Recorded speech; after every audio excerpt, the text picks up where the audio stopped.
An e-library for aspiring millionaires. The Millionaire's Library. Kung ikaw ay isang Pilipinong naghahangad yumaman at hindi pa alam kung paano magsimula, nandito ang The Millionaire's Library para gabayan ka. Sa bawat video na mapapanood mo sa The Millionaire's Library, makakakuha ka ng mga praktikal na aral, inspirasyon, at mga diskarte upang magtagumpay sa mundo ng negosyo at buhay.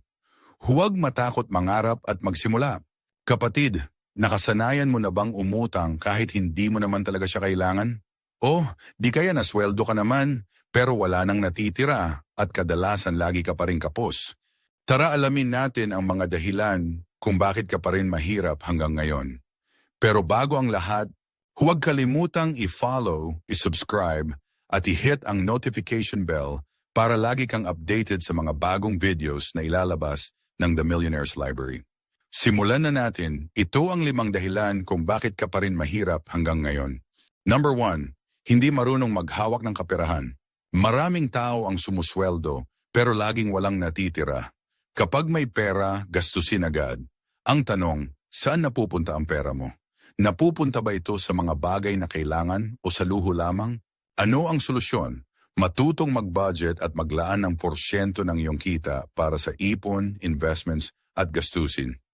Gamitin ang prinsipyo ng pay yourself first. Mag-ipon muna bago gumastos.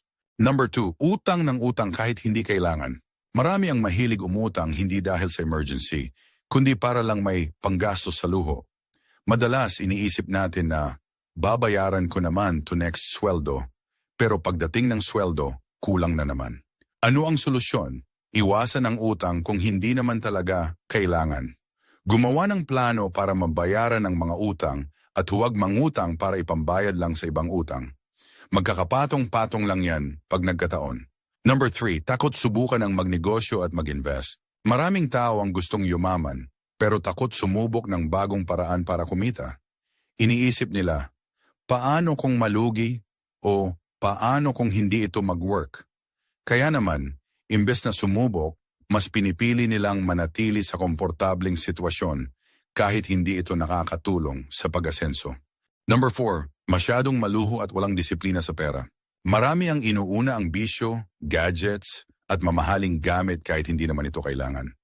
Minsan gusto lang nating makasabay sa uso o mapansin ng iba. Pero ang tanong dito, kailangan mo ba talaga ito? Number 5, nasisisi ang gobyerno at ibang tao. Madalas nating marinig ang reklamo na, kasi naman ang gobyerno walang ginagawa o kung mayaman lang kami, hindi ganito ang buhay namin. Pero sa totoo lang, walang ibang may kontrol sa buhay natin, kundi tayo lang din mismo. Ang kahirapan ay hindi lang dulot ng kakulangan sa pera, kundi ng maling mindset at habits. Kung gusto mong umangat sa buhay, simulan mo sa pagbabago ng iyong pananaw at paghawak ng pera.